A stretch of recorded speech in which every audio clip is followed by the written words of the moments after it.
Recomendable y sumamente importante. Nos referimos al libro Un conguero para la historia, las memorias de Jimmy Morales, cuya autora es la escritora Bella Martínez, cuyo nombre realmente es Isabel Patricia Vázquez, pero en el mundo de la literatura se conoce como Bella Martínez. Oiga, ¿y por qué un libro sobre Jimmy Morales Ciscot? Oiga, porque posiblemente es el tumbador, el conguero, que ha participado en la mayor cantidad de grabaciones que ustedes se puedan imaginar de una manera consistente. ¿Por qué un libro sobre Jimmy Morales? ¿Por qué? Porque sus colegas, sus homólogos, lo respetan por su estilo único e inigualable. Miren, Gilbertito Santa Rosa le dice que es el reloj suizo. Hay quienes lo identifican como el rey del seco. Oiga, por la precisión, oiga, por la sincronía, por ser el motor que permite que la orquesta se oriente para el deleite del bailador. Así que estamos compartiendo este live y sin más preámbulos, le damos la más cordial bienvenida a la autora Bella Martínez y al señor Jimmy Morales. Buenas tardes. Buenas tardes, Saludos. buenas tardes. Gracias, Pues, Jaime, por esa introducción, Jaime.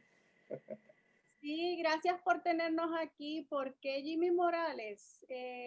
Pues yo a Jimmy Morales lo sigo hace 20 muchos años sin que él lo supiera, desde que comencé a tomar clases de baile y a tratar de aprender el baile de manera seria y siguiendo la música, sintiendo la música.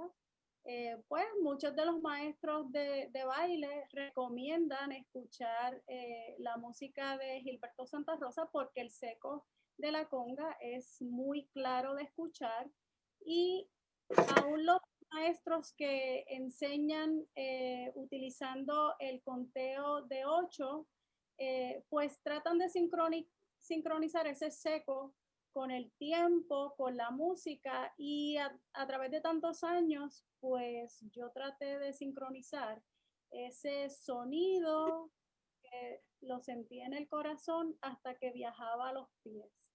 Y en un momento dado, cuando los estudiantes se creen que saben, pues empiezan a experimentar con otros sonidos para hacer ver que ya aprendieron, yo aprendí ya lo que me dijo el maestro, voy a escuchar otras orquestas y otra música para enseñarle al maestro que ya yo aprendí a identificar el seco.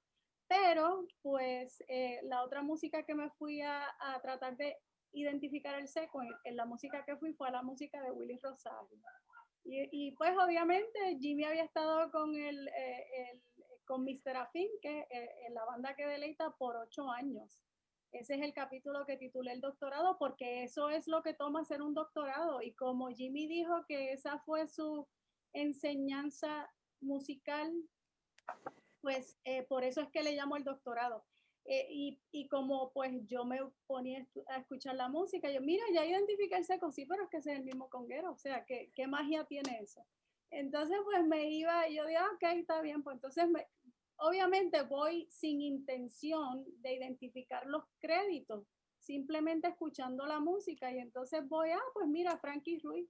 Y para mi sorpresa, pues Jimmy había grabado las 9 producciones discográficas de Frankie Ruiz como solista. O sea que, no, pues que sea el mismo conguero, ¿qué ciencia tiene eso? Y entonces yo dije, pues entonces tengo que investigar más sobre este conguero. Y ahí comencé a seguirlo. Oye, qué bien. Ahora vamos a escuchar a Jimmy, pero antes quisiera brevemente presentar una síntesis de lo que ustedes, amigas y amigos, van a encontrar en Un conguero para la historia, las memorias de Jimmy Morales. Miren, en primer lugar, con una narración amena, su historia de la A a la Z.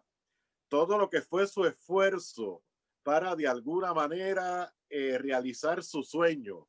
porque su papá pues deseaba que quizás pues estudiara otra profesión, pero Jimmy pues siempre estuvo muy claro en cuál fue y era y es su ideal. Conoceremos también la opinión de otros exponentes de la música y sobre todo de la tumbadora. Ustedes tendrán acceso a una galería de fotos extraordinaria y a una documentación valiosísima por demás de la discografía de Jimmy Morales, los discos con Willy Rosario, los discos con Gilberto Santa Rosa, los discos con Ismael Miranda, con Marvin Santiago, Andy Montañez, Eddie Santiago, Paquito Guzmán, toda la discografía o prácticamente toda la discografía de Gilberto Santa Rosa como solista.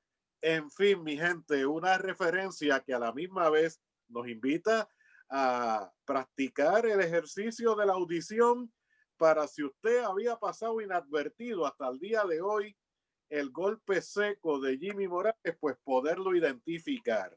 Así que Jimmy, bienvenido, los micrófonos son tuyos.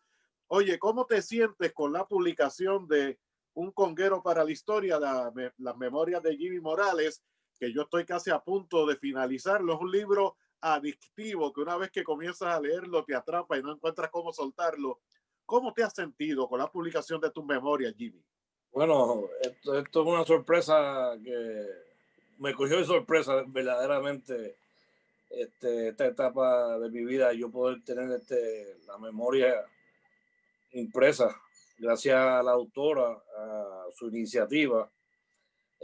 Jamás pensé que esto me fuera a pasar en este tiempo, pues porque uno sigue trabajando y uno con el afán del día a día, uno sigue grabando y haciendo, tocando aquí y allá, y uno nunca piensa que algún día se va a documentar eso. Pero Bella se tomó la iniciativa de un día llamarme y decirme, ¿nunca te han escrito las memorias? Yo, no. ¿Tú me das permiso para escribirte las memorias? Yo lo que hice fue echarme a reír, porque yo pensé que era una broma, porque yo no sabía ni que ella era escritora. O sea, yo la veía a veces en el sitio de actividades, pero jamás pensé yo que era escritora. Entonces, pues ahí, pues después lo cogí en serio y le dije, no, pues está bien. Y ella dice, pues está bien, pues vamos a empezar. Y ahí estaba preparada con su libreta y empezó a anotar y empezó a hacerme preguntas desde mi comienzo hasta el día de hoy.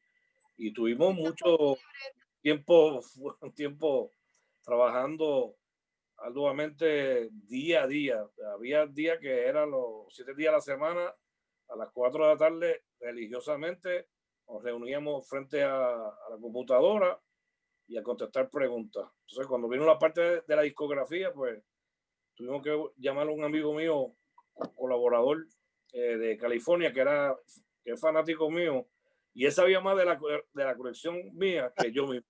No me digas. Y él gracias a él, pues pudimos completar bastante. Ahí faltan cosas, porque lamentablemente todo no se documenta, todo lo que se graba. Por X o Y razón, por algunas casas disqueras son casas disqueras que hacen un solo disco y después desaparecen. Y si uno no compró el CD o no lo adquirió, pues nunca uno supo si grabó ahí o no. Y encontramos en ese research, encontramos errores de las compañías también, especialmente TH. Oye, sabes que leyendo el libro me resultó muy curioso el dato de que tú participabas en grabaciones, por ejemplo, con TH, como has mencionado, con el propio Willy Rosario, con Gilberto Santa Rosa, pues tú aparecías comprando los discos para sentarte a escucharlos y evaluar tu desempeño. ¿Eso fue así? ¿Sí? Sí, eso yo desde el primer disco que yo grabé, creo que fue el de Andy Pellín en Encuentro Cercano, que ese era el tema de El Alacrán, que era como una tiradera al Gran Combo. Sí. Ese fue uno de los primeros discos que yo grabé, que el productor fue Rey Santos. Fue mi primer productor con el cual yo pude trabajar. Y entonces cuando salió el disco, yo compraba el LP y entonces yo lo escuchaba en mi casa. Entonces escuchaba el sonido, cómo salió el sonido. Me acuerdo que conga usé, una conga Gumbox para ese disco. Y entonces yo lo escuchaba y me analizaba. Y entonces yo, pues lo escuchaba, si me gustaba el disco y me gustaba cómo sonaba la conga, pero volví a oírlo otra vez. Por si no me gustaba, lo guardaba y yo dije, bueno, ya déjalo ahí, ya será para la próxima grabación. ¿Hubo alguno que hoy grabarías diferente que tú recuerdes? Sí, yo creo que sí, porque los años hacen que uno adquiera experiencia y especialmente los estudios, que yo digo que los estudios es el detector de mentiras. Eso es así. Para un músico, porque ahí no hay oportunidad de tú engañar al productor ni engañar a los músicos. Lo que se reproduce, lo que sale del micrófono es lo que verdaderamente lo que tú estás haciendo, lo que tú estás proyectando con tus manos o con tu boca o como sea, si sea un instrumentista de brazo o un cantante, lo que sale de ahí para el micrófono. Ahora con la tecnología hay una diferencia que tú puedes arreglar todas esas cosas, todos los errores, pero en la época que nosotros grabamos no había oportunidades de tú, no, este corte no me salió, pues vamos a engancharlo con el programa Pro Tools, vamos a moverlo hasta acá y ya está arreglado, ¿no? En aquel entonces había que saberse el número o aprendérselo de memoria, que era lo que hacíamos con Willy Rosario, que tocamos los números mucho en la calle y Willy lo que veía era la reacción del público. Si él veía que la reacción del público era positiva, decía, vamos a grabar ese tema. Y lo hallamos cuando íbamos al estudio y ya estábamos preparados y ya no teníamos que tener el brass para referencia, ya sabíamos ya el tema cómo iba. Y se grababa sin clic, sin programa de Pro Tools ni nada de eso. Eso era ahí a capela, como quien dice. Oye, tengo una pregunta para Bella, pero antes quisiera, porque también leí en el libro que quizás tu influencia, o al menos uno de los congueros que siempre admiraste, fue a Rey Barreto.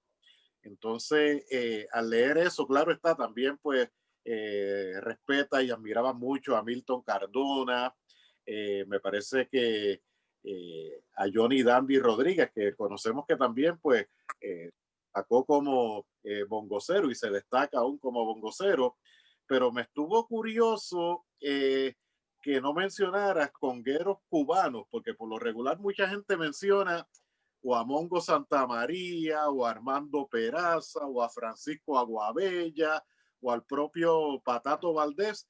Así que me estuvo como que muy curioso que lo definida que tienes tu identidad. Fíjate, Rey Barreto, ¿podrías abundar un poco? Sí, eso tiene su explicación. En mis comienzos, yo nací en Estados Unidos, en Bridgeport, Connecticut. Mi influencia primera fueron la música americana, obviamente. Y a mí yo fui fanático de los Beatles. Yo fui hasta el driving a ver una película de los Beatles que mi papá me llevó. Y cuando a los 9 años mi papá decide mudarse para Puerto Rico por la condición que yo tenía, yo padecía de asma. ¿Qué pasa? Que cuando yo empiezo a escuchar la radio en Puerto Rico, yo me empiezo a enamorar de la música salsa. Pues, el término salsa no estaba definido en aquel entonces, porque estábamos hablando de 67 por ahí más o menos. Y entonces, ¿pero qué pasa? Que con los que yo empiezo a aprender a tocar conga es con los congueros de Nueva York, no con los congueros cubanos. A diferencia de los congueros de Nueva York, aprendían con los congueros cubanos. Sí. Porque, por ejemplo, en Puerto Rico no, si no me equivoco, y yo no recuerdo que había posibilidad y había la facilidad de conseguir la música cubana aquí en Puerto Rico para ese entonces. No estoy seguro si era así o no. Después de la revolución, prácticamente hubo como que ese bloqueo o hermetismo cultural, y mucha de la música que se produjo en Cuba no llegó acá. Así que tienes razón. De ahí surge el LP porque acá no se conseguían los instrumentos. Eso es así. Eso es así. Y ahí es que yo empiezo a escuchar a los Eddie Montalvo, empiezo a escuchar a los Mito Cardona, empiezo a escuchar a Mongo Santamaría, porque Mongo Santamaría vivía en Nueva York. Sí. y empiezo a escuchar a Barreto, que era mi favorito.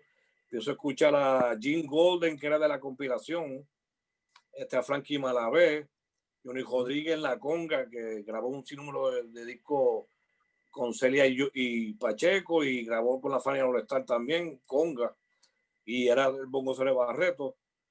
Y eso fueron los que verdaderamente tuvieron una influencia grande en mí. Obviamente yo seguía uno más que el otro, es más que me gustaba porque yo tuve una impresión bien grande cuando yo fui a ver la película World Latin Team en Radio City de Puerto Rico, al estreno. Pues recuerdo que cerraron las puertas y empezó la película, pero había tanta gente afuera que rompieron las puertas. No me digas. Y rompieron los cristales de la puerta y yo me colé también.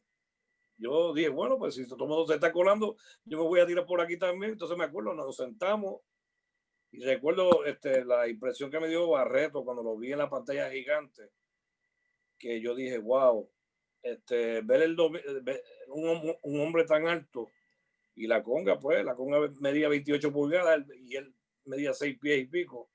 Ver el dominio que él tenía con las congas y ahí yo quedé prácticamente en shock y dije, me dije a mí mismo me gustaría algún día ser como, digo, no voy a ser jamás como Barreto, porque Barreto ya es otra cosa, pero me gustaría hacer algo parecido a lo que él está haciendo.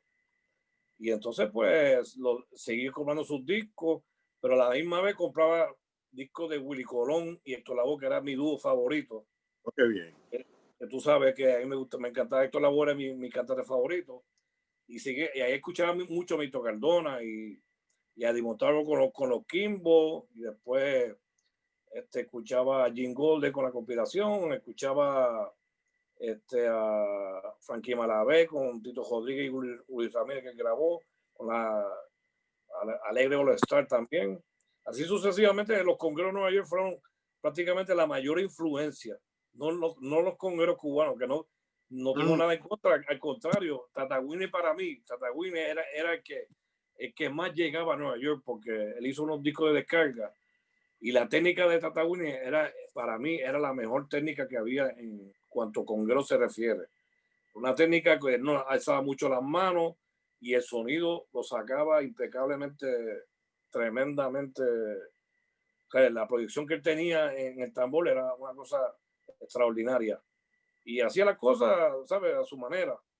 Y no era una persona que sabía acompañar y sabía descargar también. Tenía las dos Ya, partes. ya mismo te quisiera formular la siguiente pregunta para que la vayas reflexionando ahora que vamos a pasar con Bella, para que más adelante, antes de que finalicemos, me hables de tu simbiosis con el tambor, con la tumbadora, con el instrumento que llaman conga. Está el quinto, está la tumbadora, ¿no? Eh, porque de esa simbiosis es que no hay duda que tiene que haber surgido, resultado de esa comunión, tu identidad como instrumentista, ese golpe seco que no se le atribuye a otros exponentes y sí a ti. Pero quisiera que Bella a continuación pues abunde un poco en lo siguiente. Hace unos días, cuando me entregó el libro, lo hizo en el Paseo Lineal de Bayamón, yo terminaba una rutina de bicicleta, pues yo le mencionaba que me sentía doblemente contento porque por un lado se documenta tu trabajo como exponente, pero por otro lado también se abre una ventana para que conozcan al ser humano que eres tú, que eres una persona noble, una persona humilde, sencilla. Y quisiera que Bella abunde un poco en eso, porque yo sé que la investigación exploró aspectos de tu historia musical, pero no hay duda de que también conoció al ser humano. Adelante, Bella. Sí, claro. ¿Cómo no? Pues para abundar en lo que mencionaste sobre la dinámica autodidacta en el aprendizaje de Jimmy Morales para convertirse en uno de los grandes en la música, dicho por Gilberto Santa Rosa. Dice, Jimmy ha conseguido llegar a crear su propio sonido Y eso es característico de los grandes de la música, y no muchos llegan a ser los grandes de la música. Y parte de eso salió de su iniciativa de autoanalizarse, como tú mencionabas hace unos minutos. Él iba, compraba los discos, primero para aprender, para escucharlos, para repasar la aguja una y otra vez hasta que se aprendía el tema de memoria y lo podía reproducir. Ya a los 6 años, él iba a recoger discos para autoanalizarse. Eso es un tiempo récord.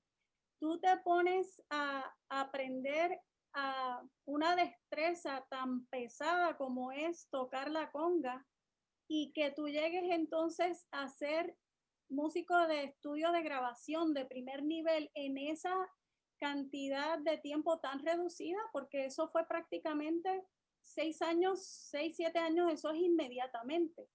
Por otro lado, la humildad de Jimmy no lo había hecho entender que en 10 años él respaldó en la tumbadora a su cantante favorito. El cantante favorito de Jimmy era Héctor Lavoe. En su class night, en su baile de graduación de la Escuela Miguel Cervantes Saavedra de Bayamón, de Lomas Verdes, él fue al baile y le tomó fotos a Héctor Lavoe como la estrella que estaba tocando en su baile de graduación. Exactamente 10 años después, Jimmy estaba de suplente respaldando a Héctor Lavoe en, creo que fue la última presentación que dio en Ponce en el 1985. Estaba de suplente y él estaba básicamente tocando en lugar de nada más y nada menos que el señor tambor Eddie Montalvo. Eddie Montalvo tuvo un compromiso y pues le pidió a Héctor Maisonave, que era el manejador de ambos, de Willy Rosario y de Héctor Lavoe, que iban a estar alternando en Ponce ese día, y él no tuvo problema con el cambio de conguero, pues porque era Jimmy. Para Jimmy eso no significaba mucho, hasta que yo le dije, caramba, en 10 años yo voy de espectador a respaldar a Héctor Lavoe. Eso no es algo común, eso es algo increíble, eso es una hazaña increíble.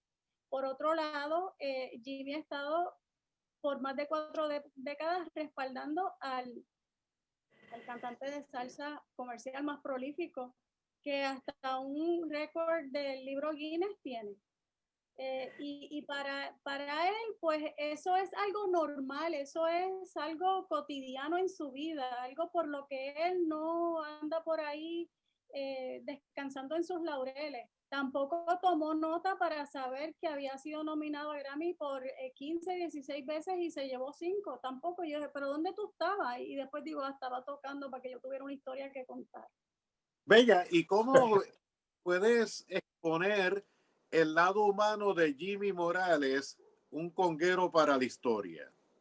Sí, el lado humano, pues él, como todos los demás, ha sido víctima del crimen que arropa nuestra isla. En un momento dado, deja su automóvil estacionado frente a la casa. Como toda persona en algún momento ha hecho, lo deja estacionado frente a la casa, piensa que está seguro, y por la mañana, cuando va a buscar el carro, no encuentra las congas. Y para un músico eso es una tragedia, porque esas son sus herramientas de trabajo. Las congas nunca aparecieron. En otro momento regresaba de un baile y lo interceptaron, fue víctima de un carjacking. El carro apareció al otro día, le tumbaron las congas, nunca aparecieron, pero el lado humano de Jimmy lo hace agradecer, y que estamos en noviembre, ¿verdad? Apropiado, el mes de Acción de Gracias.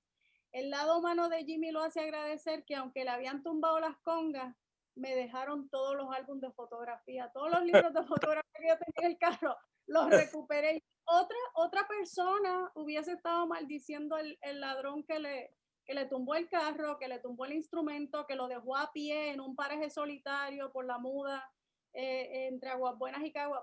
Pero no, él estaba tranqui. Me dejaron las fotos, o sea, yo estaba contento. Yo estaba conforme con el álbum de fotos. Me dejaron las fotos. Que en un momento dado yo le dije, yo le llegué a preguntar a Gilberto y a su publicista si tenían fotos para que me pudieran dar, que estaba montando el libro, y Gilberto me dijo que las mejores fotos las tiene Jimmy. Bien, oye, de hecho, en el libro pues también se hablan de maravillas en su vida, momentos gloriosos, de Y la mucha muerte de alegría. su hijo también. También, ¿verdad? Expones ese momento difícil en su vida, el fallecimiento de su hijo. De Y manera muy respetuosa, pero está ahí porque es un evento que marcó su vida. Y también siguiendo la costumbre y la temática de vida de Jimmy, pues traté de verle el lado positivo. sí, El hijo se fue, estuvieron con Jimmy apoyándolo. Willy Rosario, que es el padre musical de Jimmy, estuvo Gilberto Santa Rosa, que es su hermano, o sea, entre esos dos, pues sí, nadie se puede meter porque es una relación fraternal, pero entonces pues están apoyándolo, pero no es lo mismo, ya el hijo no está. Y ese año, el 2010, o sea, el año siguiente, el 2016, fue uno de los años más prolíficos de la carrera de Jimmy en el estudio de grabación. Y yo los invito a que miren los títulos de esas producciones discográficas que le tocó grabar a Jimmy de manera, sí. de manera casual. Bueno, de hecho, este próximo jueves, que ya mismo ustedes van a ofrecer detalles, habrá también otra transmisión por Zoom en la que se presentará oficialmente el libro Un conguero para la historia, las memorias de Jimmy Morales, cuya autora nos acompaña esta tarde junto al excelso músico Bella Martínez. De hecho, tengo que de alguna manera también añadir como nota al calce que observen cómo Jimmy se proyecta y se dirige a ustedes con ese respeto, con esa nobleza, pero sepan, y esto pues trascendió en las redes sociales, que el pasado sábado, lamentablemente, perdió a su señora madre, doña Zoraida Ciscot, aparte de su madre y de su amiga, posiblemente su fanática más fiel, su consejera. Y pocos estaríamos escasamente 2 o 3 días después frente a unas cámaras y a unos micrófonos. Así que, Jimmy, eso habla muy bien también de tu estatura como persona. Retomando el tema que mencioné de tu simbiosis con la tumbadora, Jimmy, ¿cómo defines esa comunión entre Jimmy Morales y la tumbadora? ¿Y cómo alcanzas esta característica que también te define del golpe seco que muchos intentan emular, pero apenas igualar? Adelante. Le sale, el seco a algunos le sale mojado, decimos nosotros, los que bailamos, el seco le sale mojado. Bueno, yo, esa confraternización entre la conga y yo, ya eso es algo bien personal, pero que lo voy a compartir con ustedes. Pero todo eso fue gracias a un vecino que yo tenía, que se llama Ramón Beltrán. Nosotros nos mudamos para Bayamón. Ahí fue que tuvimos nuestro primer hogar. Mi papá compró una casa en Bayamón. Y entonces yo tenía un vecino que tenía una conga. Obviamente yo escuchaba la conga, pero no la veía. Escuchaba el sonido. Y el sonido, me fui enamorando del sonido, Obviamente después vi la conga, entonces después nos tocó hacer una parranda y yo de presentado pues me metía a coger las congas, a tratar de simular, tratar de acompañar verdaderamente, que no sabía lo que estaba haciendo, pero la oportunidad la tuve porque yo me la dieron. Mi papá le gustaba cantar en las parrandas y nos amanecimos, entonces tuve toda la noche tocando. Entonces al otro día cuando me levanto con un dolor en las manos y yo preguntándome por qué me duele tanto las manos. Yo me hacía esa pregunta, entonces después fue que me di cuenta de que si le estuve dando a una conga toda la noche, que yo nunca le había dado a una conga toda una noche como esa, después de la parranda y después del último asopao, que es la última parranda, que está el asopao.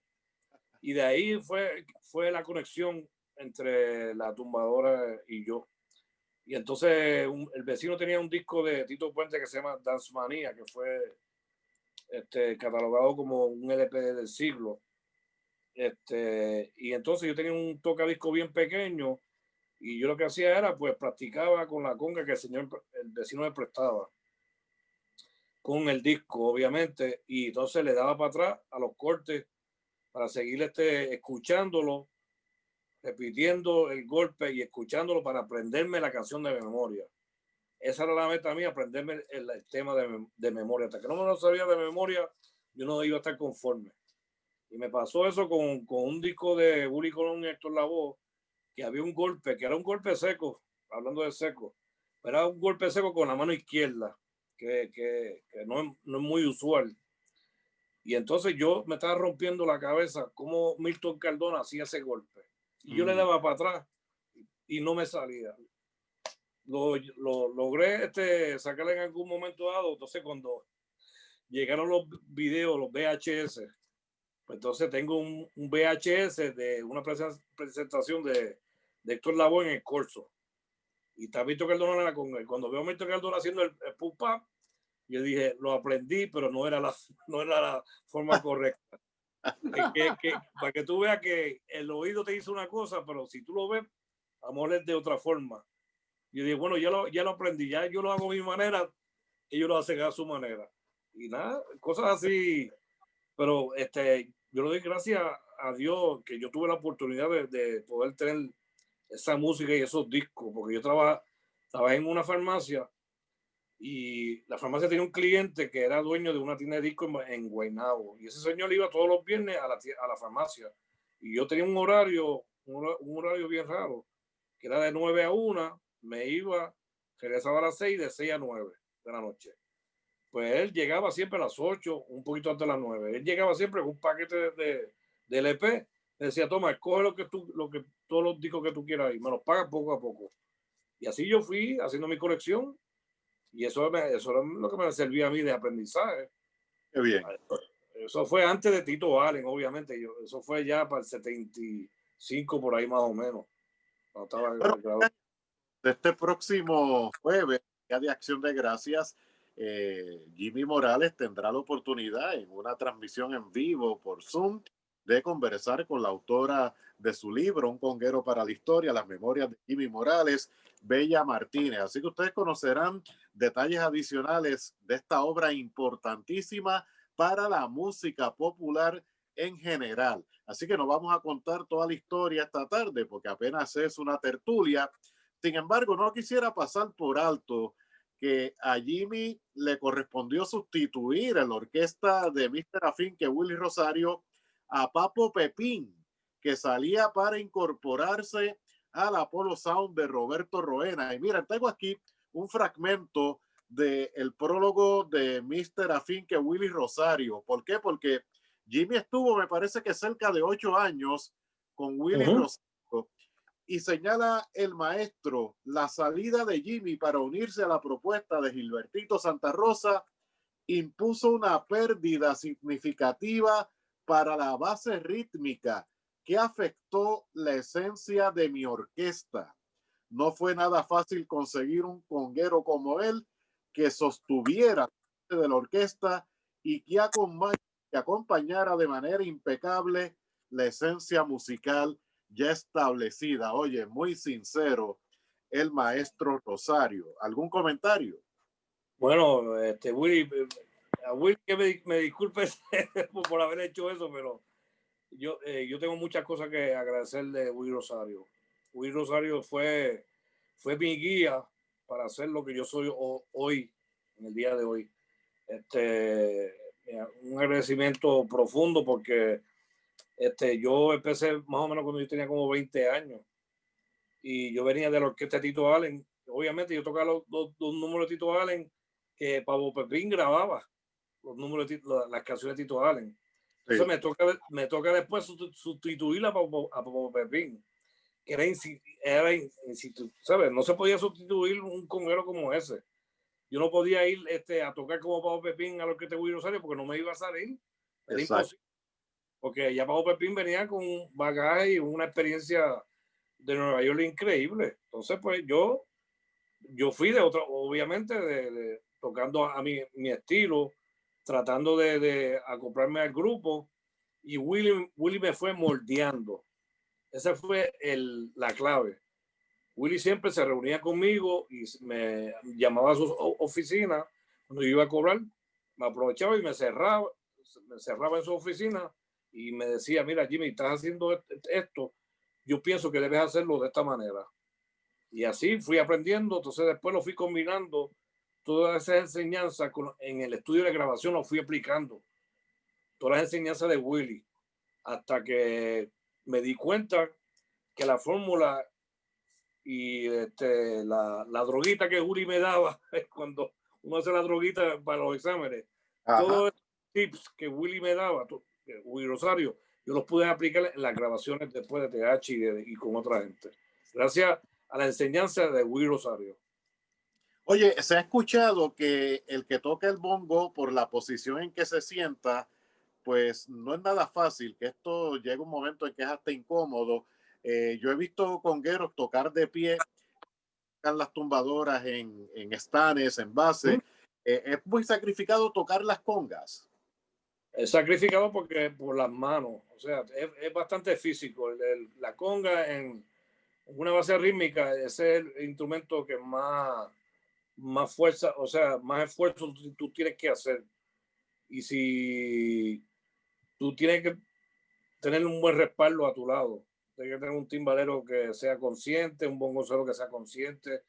Y si no tienes eso a tu lado, pues entonces te va a ser más difícil la tarea de que el ritmo se mantenga o se caiga o se corra. Esas son cosas que uno aprende en el camino, obviamente. Pero con Willy era lo contrario. Yo empecé tocando sentado con Willy Rosario. Y entonces yo lo que oía era la cáscara de Willy Rosario. Cuando yo oía esa cáscara, pero Willy es una persona bien alta, con una fuerza increíble, y usaba un palo de media. Y cuando sonaba esa cáscara, yo estaba en las nubes, gozando con Willy con la cáscara ahí al lado, porque llegó un momento que estábamos demasiado acoplados. ¿Sabes? Llegó un momento que éramos como una sola persona.